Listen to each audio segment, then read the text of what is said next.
Hey guys, I'm RozaldVaneGAME. Welcome back to another episode of Eliza. So where we last left off was we finished visiting Skandha and figuring out what they were doing with Eliza, apparently. We went through the server room, we talked to Rainer. Rainer kind of wants Evelyn back in the job place, and then we're just like, we just went to the server room to see what Eliza looks like at the very end of it. In terms of how what kind of structure they built out. But yeah, otherwise, excuse my throat. My throat's kind of still reeling in from the morning vibes of things, and I'm just hoping that things will be alright. Alright, cool. Let's continue. That's where we're basically heading into day 3 of our work, I believe, at Eliza. So yeah, otherwise that's pretty much it. Skandha hasn't changed much since I left. It's even bigger now than it was, but the feeling is the same. Can I come back to this? Alright, back to Eliza. Hell yeah. I don't know what to expect in terms of people yet, but I mean, I'm expecting either some similar folks, like probably one similar person from the second day, maybe even first, and then on top of that a bunch of new folks, or just a bunch of familiar people lined up for the whole day, I guess. It could be that too. Ray comes over immediately when she sees me get back to the counseling office. Hey, you're not in trouble or anything, are you? I just saw you being whisked away in a Skandha car toward headquarters. They didn't give me any details, which is kind of unusual. I mean, considering that nobody here in Eliza actually knows her background yet, I'm surprised that nobody knows her background just yet. So it's like it's kind of interesting to have like the audience know, but not the characters themselves. Ray's too perceptive for me to continue avoiding this conversation. Time to come clean. Yeah, about that. So I have something to tell you. I used to work here. I mean, at Skandha. As an engineer. I used to work on Eliza. I'm sorry for not saying it earlier, but... Oh yeah, I get a choice here. Okay, there's 3 different things. I couldn't for whatever reason. Yeah, it could be because of NDA. Because sometimes contracts and NDAs will tell you not to reveal your position because the project didn't exist at the time, maybe. But in this case, the project exists, and I guess the job position doesn't really matter at that point. I didn't want special treatment. I'm here for research purposes. I'd say one of these two. I don't think the first one sounds right, because it's kind of, like, weird. Let's go with I didn't want special treatment. I didn't want special treatment. Oh, so that's why... Why what? I suspected something was going on with you, but I couldn't tell exactly what it was.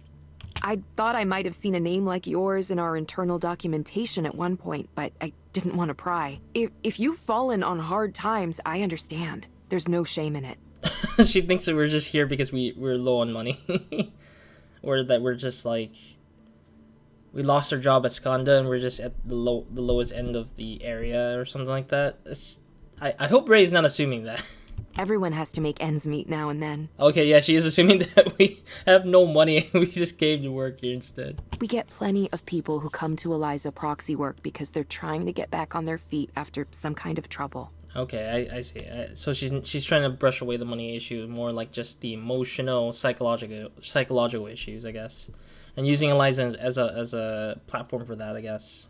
All right. I mean, at least Ray's not going towards the...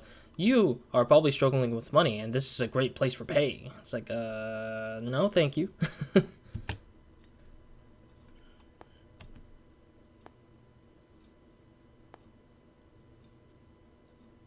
I would just say the first one. That's not so far off, yeah. I understand. Your secret's safe with me. It's not much of a secret, but okay. Should it be a secret? Shouldn't it be? No. The other proxies here might think you had an ulterior motive for being here. Spying on them or something. Hell no. We haven't even came face to face to any other proxies before in this game so far. It's been day 3, and we don't have a single lick of who the hell works with us, or works similar positions as us right now. That's definitely not why I'm here. Also, I left Skandha quite a while ago. I know that, but they might still get the idea. Trust me, it's better not to give the other proxies here any reason to be suspicious. Sure. I'm sure your real reasons are good ones, whatever they might be. If there's anything I can do to help, you'll let me know, won't you? Maybe, I guess. Yeah, I will. I mean, I get it. I know someone who's an engineer for a food delivery app, and he drives for it sometimes too. Wow. You want to see through the eyes of your users, don't you? Yeah, that kind of, yeah, thinking about it now, like, I kind of have that same emotion of, like, or that same sort of, like, feeling of that. Like, in school, when I'm making games, like, for my projects and all, I love to see the user's eyes, or the user's reaction slash thoughts in, like, playing the games that I made, and I think that what usually, the it's not too strange, but it's not, I feel like it's kind of strange in my mind, but I feel like every time when somebody says anything about the game, about something I worked on and playing the game on it, either like constructive feedback or just kind of like their emotions of what they think of the game, like any sort of feedback, I always get like excited, get pumped to like work on the project further. And it's kind of weird to me because I always seeing the users interact with your product is so satisfying, because you're just like, I guess it's just like I don't have a lot of that when I was younger maybe, but that's because nobody praises people. Nobody just like give good constructive feedback. Sometimes they're just like, you shouldn't do that. Don't do it. That's kind of like the typical thing I grew up with. It's just when somebody says that it's just wrong, it's just, they shut you down with it. And like being able to openly make things that, being able to open up to making something and then somebody giving you a good feedback, like, oh, it's similar to this one game, or it's, oh, I think this is really an awesome idea. I really love this thing. It's really cool. And like, it's just, I think I feel more satisfactory in that space, and also it also helps me learn and makes me grow at the same time. So I'm just like thinking like this is kind of like that idea, the similar idea, but I don't know if Evelyn is actually doing that though. I think Evelyn has some other reasons behind it for what she wants, so we'll see. Anyways, It's amazing what you can catch by doing that. It's something like that. But like I said, I'm not sure if I'm going to work on the Eliza program again. Wait, no? But that's your career. what do you mean that's my career? That's not how oh god. Everybody doesn't revolve around the one career, lady. Ray. People moved from, the career is literally like the idea that you've end up somewhere that you're satisfied, but at the same time you still hold similar or somewhat better titles to what you worked on. But she shouldn't define Eliza as Evelyn. I think that's that one key problem right now so far. It was. I'm not even sure if I have a career anymore. Oof. Oh, hang on, I just thought of something. That means you worked with Raynor, right? Sure. A little bit. For most of the time I was at Skandha, he wasn't anyone I spoke to, though. Too high up the chain, doing his executive stuff. He got more involved when we were starting to commercialize the technology, but I left not long after that. So we only overlapped for a short time. But that's so cool, though. Is Ray like a fan of Raynor? I feel like she is. I can't believe you actually worked with Raynor Sai. Yeah, she's kind of a fan, it looks like. Well, yeah, I did. I'm not sure it's that impressive. Ray lowers her gaze at me. I've worked for this company for 3 years. Do you think he knows my name? Yeah, she kind of has a thing for him, I think. Do you think he's aware I exist? Probably not, actually. I think he's actually too head in the... Yeah, his head is probably far up to the tallest parts, and he would only see people who he thinks are successful in his eyes that would be super utilized to a point where they're burned out or like useless, I guess, I would say. I worked on the very first Eliza deployment and managed 3 counseling centers today, and I'll bet you anything he has no idea who I am. Could be. I mean, ask him yourself, literally. Maybe he does. You never know. Yeah. Evelyn, most people who work for big companies don't interact with the people at the top, ever. Allow yourself some pride. Yeah, I can see that.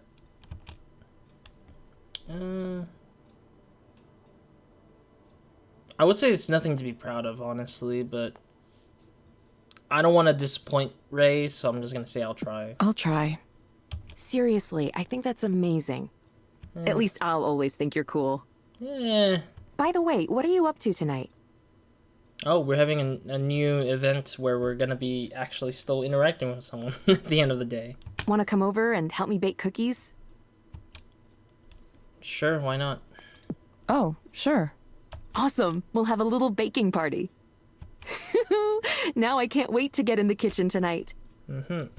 There's nothing like the smell of fresh baked treats. Okay. I was worried Ray would be mad at me for keeping a secret, but she wasn't at all. If anything, she warmed up to me quite a bit. I don't really understand why, though. It's hard to imagine there's anything cool about what I used to do. Alright, who's this? Oh, Erlen? Who's Erlen again? I'm trying to remember names. Names are a mysterious thing. I'll read it once everything gets kind of texted out, I guess, or typed out, because they're just going to keep going until I hit a response there. Evelyn, excuse me. It was wonderful to meet you, and thank you for allowing me to contact you to ask additional questions. Oh, it's the dude from the Eliza server room. the head dude. I'm not sure I said this in person, but I have to admit to being something of a fan of yours. Ever since I read your papers when I was in school, ever since I read your papers when I was in school. So I'm grateful for the opportunities to speak with you like this.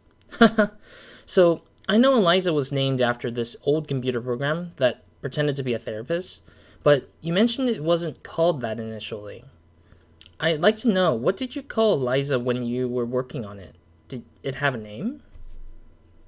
In the early days, it wasn't a set thing.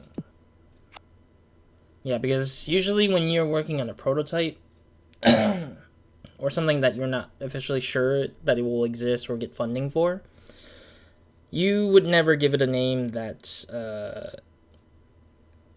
is going to end up being the final, unless you really do think that it should be a good name to keep as a final thing.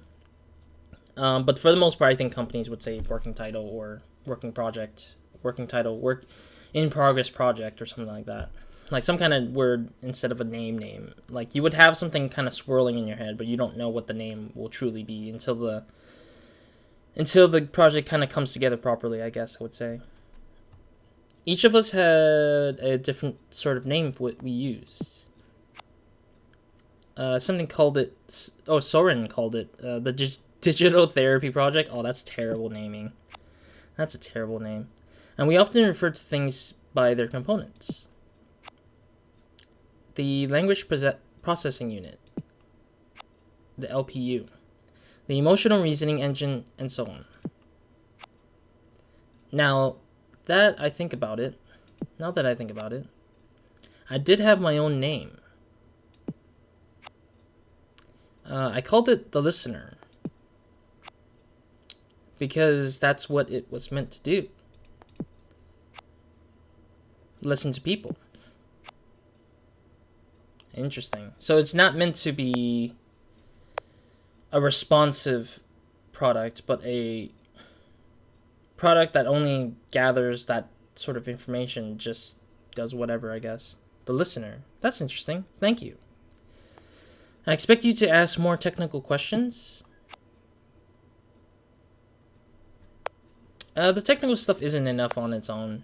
I think that's the mistake my predecessors made. Interesting. So he just wants kind of like the... he just wants the whole gist of it in terms of like the origins, rather than just the technical stuff and just thinking about the technical stuff.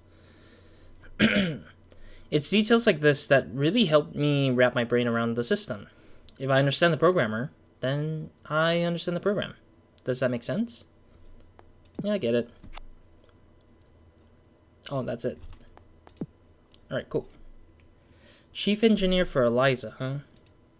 Wonder how long he'll last. Not that it's any of my business now. I mean, you gotta have to worry for the dude, you know? The dude isn't working with a bunch of people. He's just working alone, which kind of sucks a little bit. But it's like,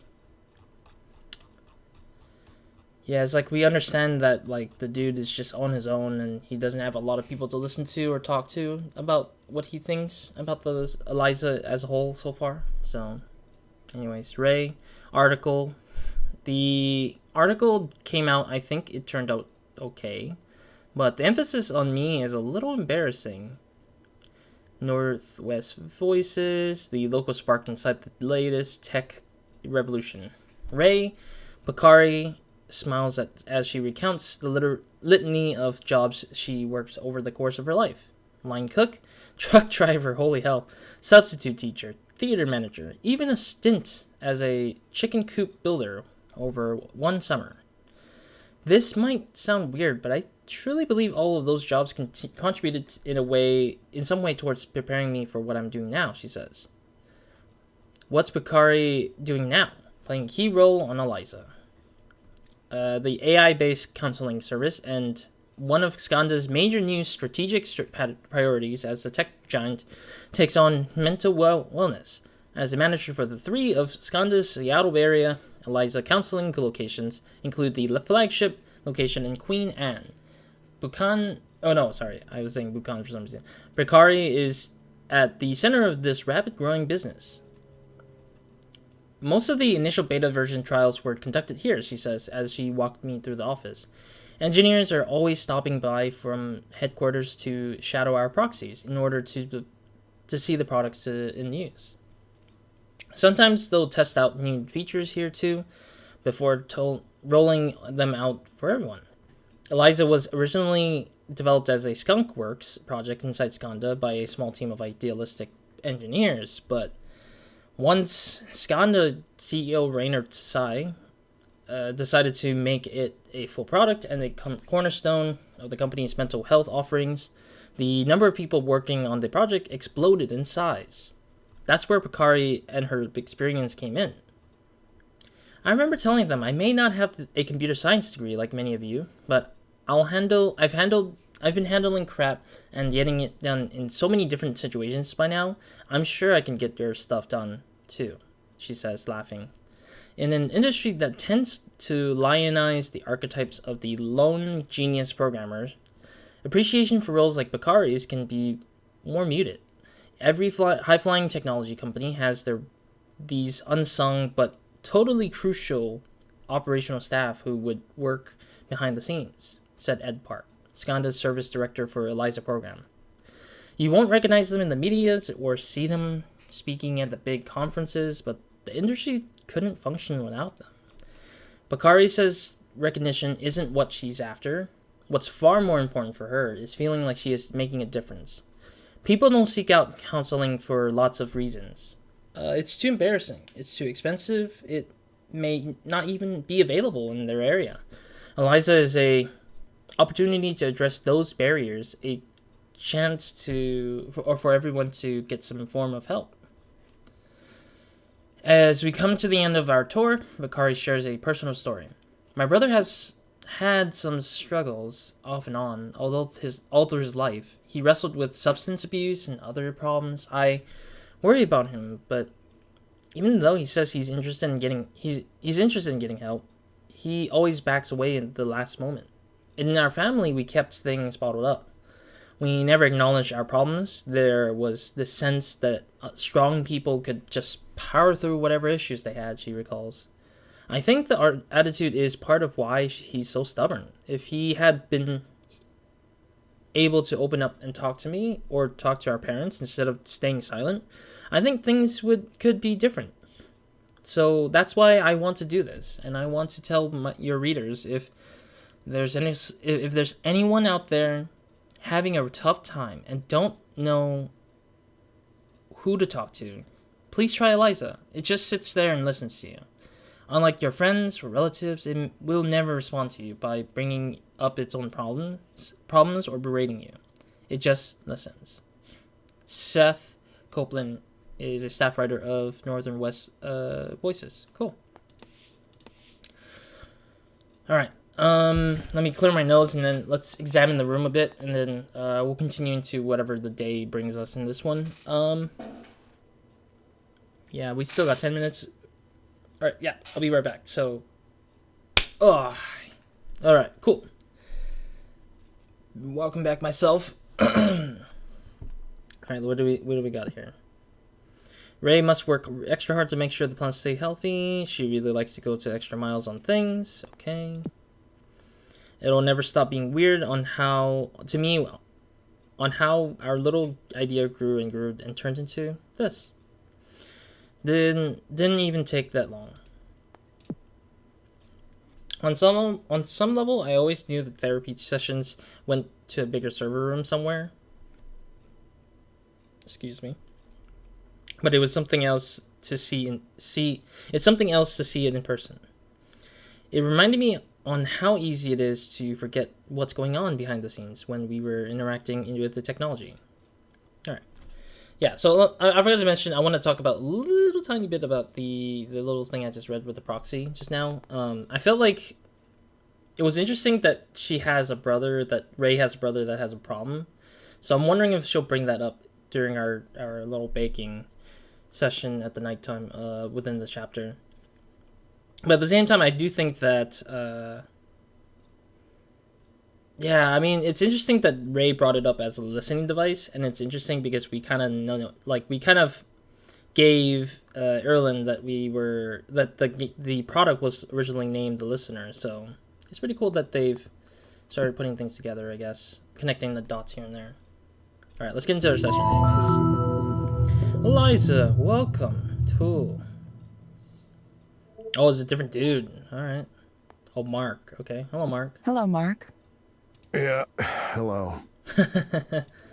Sounds like a father character. A semi-father character. How are you today? Let's just get this over with. Interesting. Okay. What brings you here today? Human resources. HR? The HR department brings me here today. Wait a minute. As in, like, HR of Skandha? Why do you say the HR department brings you here today? Because they're making me do this. Oh, maybe his company wants them to have some sort of assessment. Like, it might not be Skandha related or Eliza related. It's just that their company wants somebody to... They want a bunch of people to go through this because they want to make sure that their employees are mentally healthy, I guess. Like, it's some sort of requirement. Because apparently I have anger management issues. Oh, okay. Yeah, that's going to be bad for us, I bet. Because he's going to probably get angry during the session, probably. I sense that you're upset about this. Please tell me more. Oh no, we're poking the lion. Well, I'll tell you more. This is ridiculous. I was here before any of them. What? I was here since the beginning, okay? Really? I mean, look at my badge. Skandha employee number 617. That's a 3-digit number. I've been here for more than 25 years. Oh, so we're looking at the lens of a tech lead, sort of. Somewhat like a tech lead. So he's been in Skandha. So it is a Skandha requirement. Okay, that's really interesting. I didn't know that Skandha would want their own employees to take on this sort of sessions to kind of not calm them, but like kind of get them in there.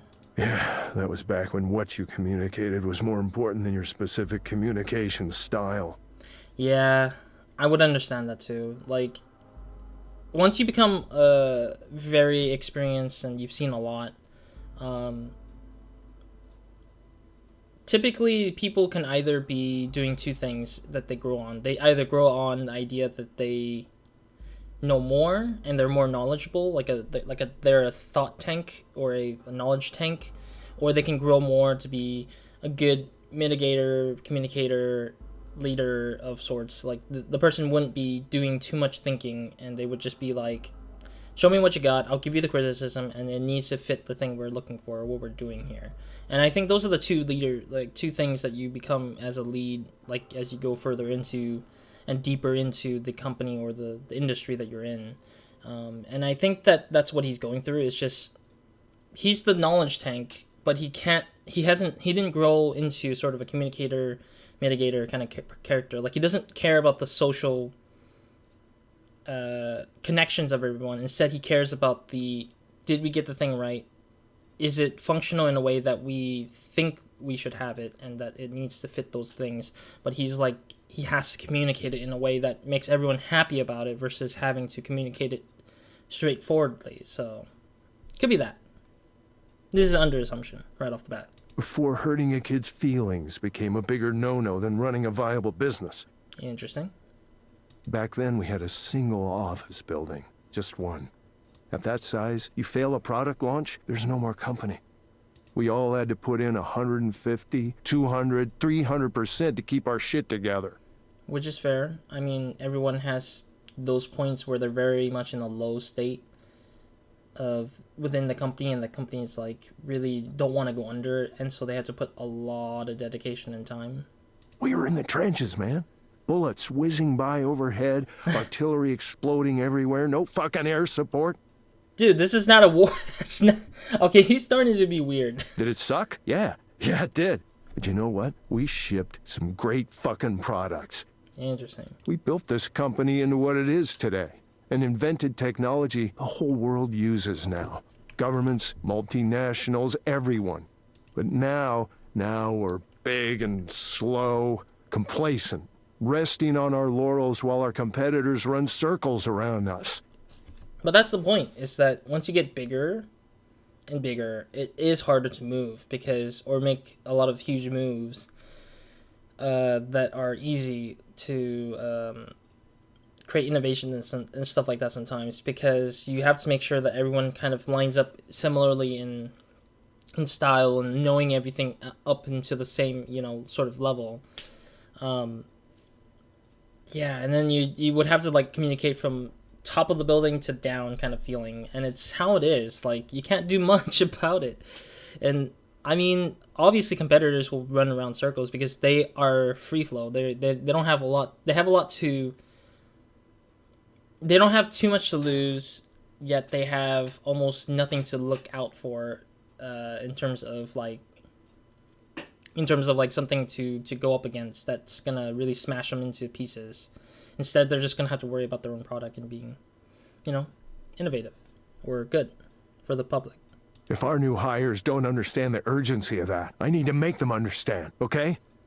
But you don't have to force them to understand. They'll come to that understanding if you guide them versus having to force them to know it. We're history unless we get that drive back.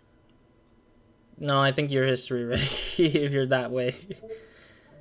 My biggest advice for this guy is literally leave Skandha. If you really think that's wasting your time, wasting your energy, and it's not making you happy, leave Skandha, damn it. Just leave the company and go into an indie company or something like that, an indie tech company, a startup company, because he seems like he thrives for that challenge. And if the company's not offering it and all you're doing is complaining, then what is it to you to not leave by that point? Like, you're growing complacent yourself. I think he's complacent himself as well. He doesn't know that. Why do you need to make them understand? Well, I don't know if you noticed, but young people are really pissy and entitled these days. Interesting. We recruit from top 20 computer science programs. These kids have been wined and dined all through their higher education. Every one of our competitors wants to hire them, so they get used to that. Now they all want to know what Skandha can do for them, not the other way around. I'm trying to think what he meant by what can Skandha do for them, not the other way around. Oh, what they can do for Skandha? Oh, okay, yeah, because it is harder as you.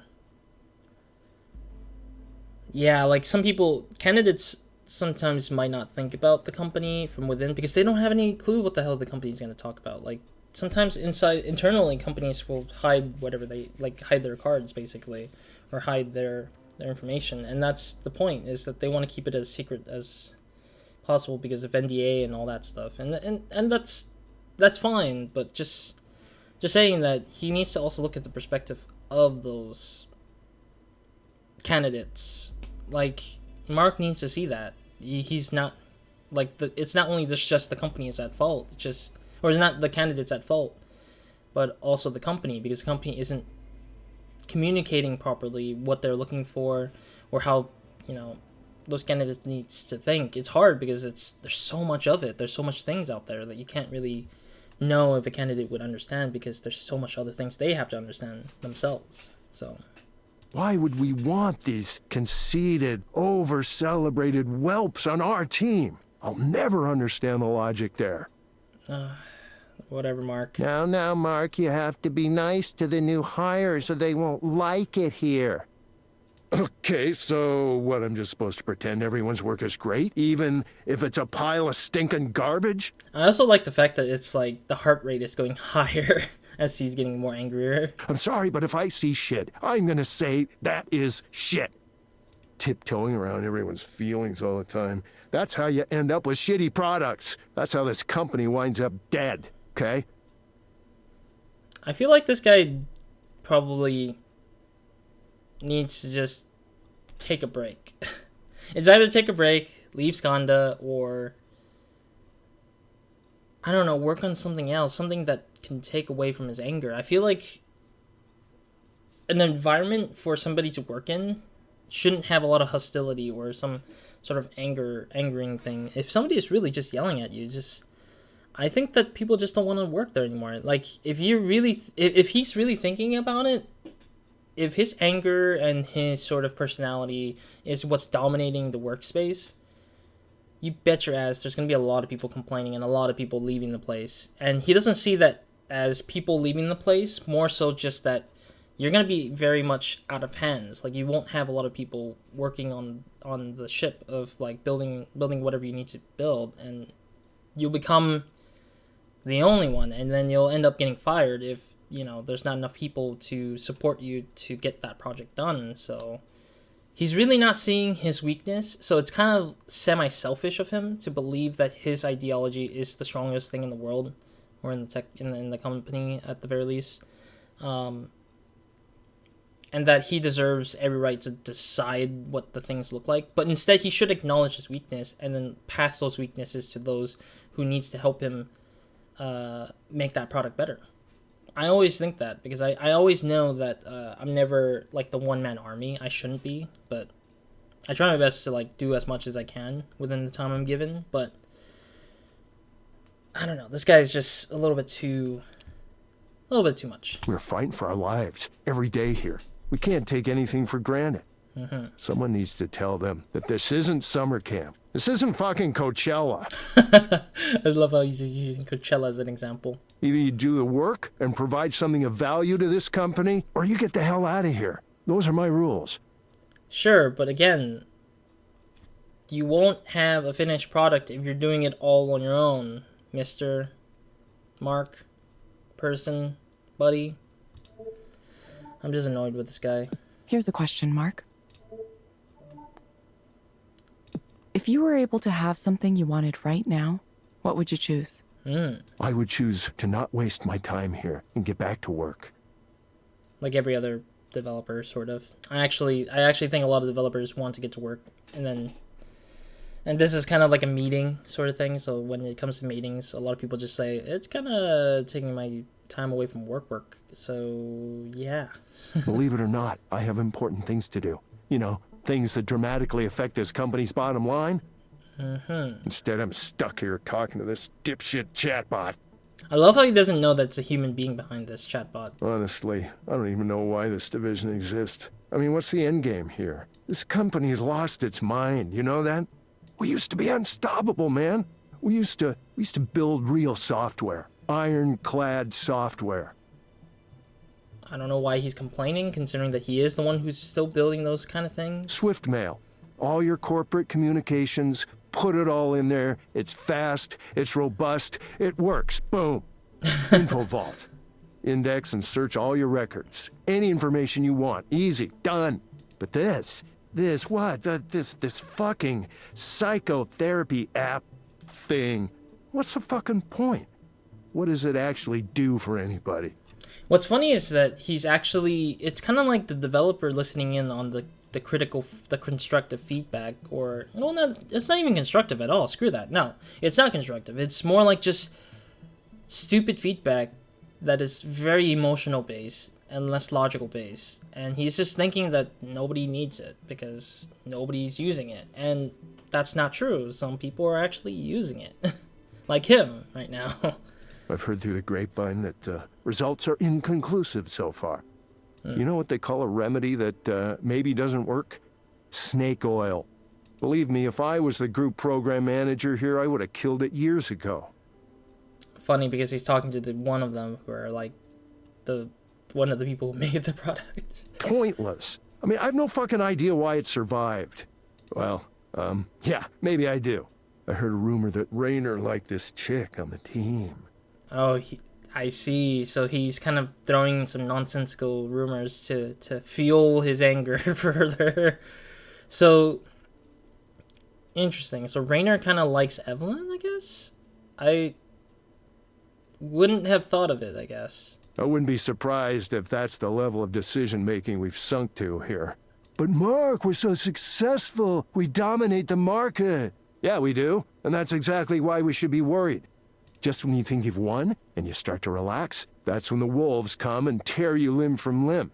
You can make me take these fucking anger management classes, but that's not going to save this company. Costs are up, revenue is flat. Our cloud business is losing competitiveness. We're being outwitted, outplayed on every level, man. And we're just letting them do it to us. So what do you expect? You want to shut this thing down? Sell it off? And then lose more business is another question I'm thinking about. Like, Mark doesn't think about business. He's just thinking about, we make the best product. Yeah, and you only named 2, and they aren't, products that are, I don't know, like, they're not asking for additional funding on top of it, and they don't generate that much funding on top of it. So obviously it's flat cost rather than, like, flat revenue, in actuality, flat costing as well.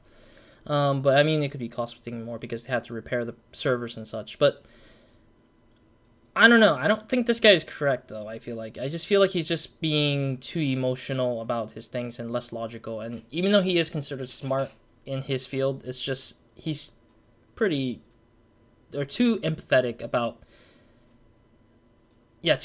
too self-centered about his position in the company and the company itself in a weird way. We're too busy wasting time on shit like how I wasn't nice enough to the new hires. Why do you think the new hires felt this way about you? What? Why do they feel that way? Look, they get heated. That's the way it is.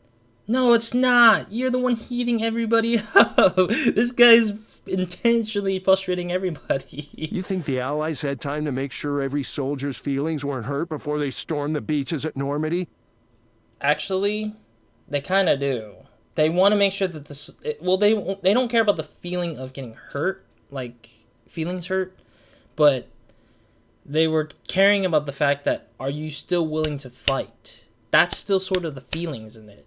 And if you're not willing to fight, they will try to push you out to get there because they know that you will die. You can die on this field without having any sort of, like, influence in the battle. And that's not what they want. And you signed up for the thing before the thing.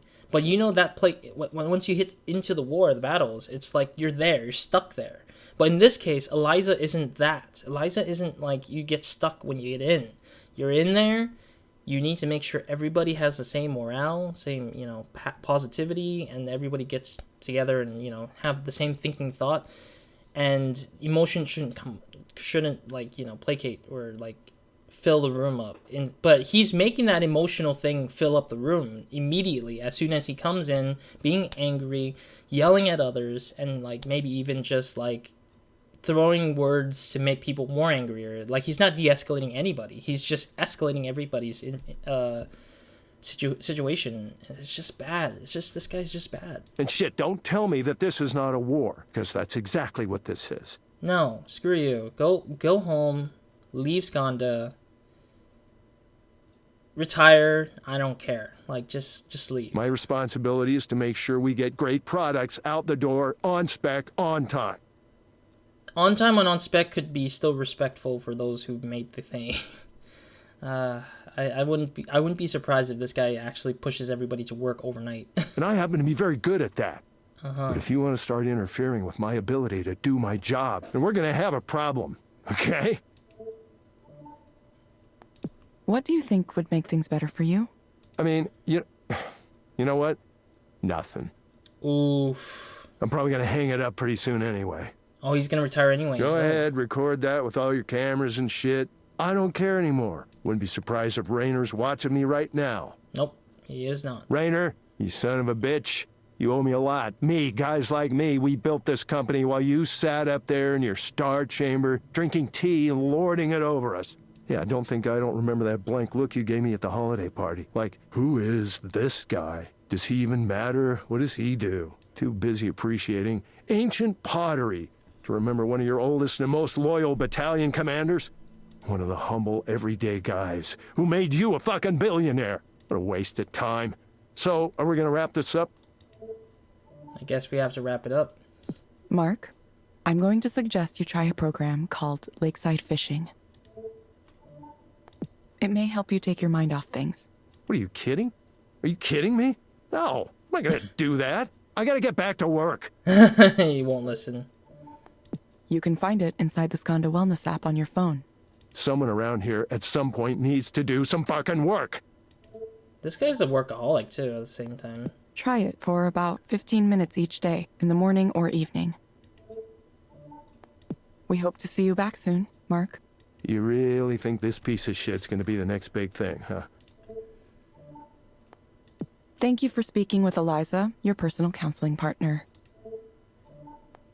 Goodbye. Oh, wow. I love how Evelyn said goodbye differently. Yeah, okay, goodbye. Fuck me. I love how Evelyn said it differently in comparison to the past stuff. Like, she said goodbye with hesitation a little bit. Goodbye. That kind of thing just feels funny.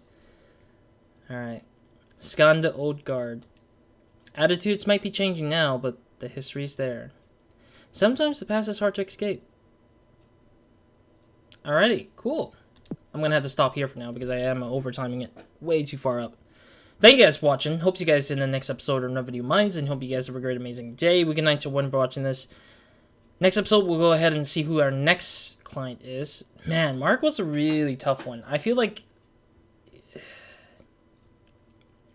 I don't know, personally, when I see somebody who's angry, it feels my anger as much as he did. I just wish, you know, people like that just needs to calm the hell down. I think that reevaluating yourself and maybe even your situation will help you calm yourself down further. But I think he works too much to a point where he doesn't even think about that. Instead, he just doesn't think about anything besides work, achievement, and success. That's it. That's all he cares about. If there's people who cares about that as much as that way, I would suggest that they just leave the industry overall, or just leave, like, and take a break, you know, take a breather, because I feel like that's not how you should do things nowadays. It's just burning yourself into the ground versus the company itself. I mean, the company can wholeheartedly just throw you out of the building and just like say, hey, you know, you really aren't cooperative to everybody in this company. Like, can you just go off, and then if you come back, we will open the doors to you, but just making sure that if you do it again, you're really just gone forever kind of feeling. But who knows, maybe we'll see Mark again. I have a feeling we might, by random chance. And then yeah, I mean, I also hate that he was like dissing, like just insulting the product or insulting Eliza, because he thinks that it's all robots and talking behind him, but in actuality there's actually human beings behind the stupid not stupid, and behind the actual app itself. So it's like the dude is just being ridiculous. Anyways, otherwise that's it for this episode. So Roz out.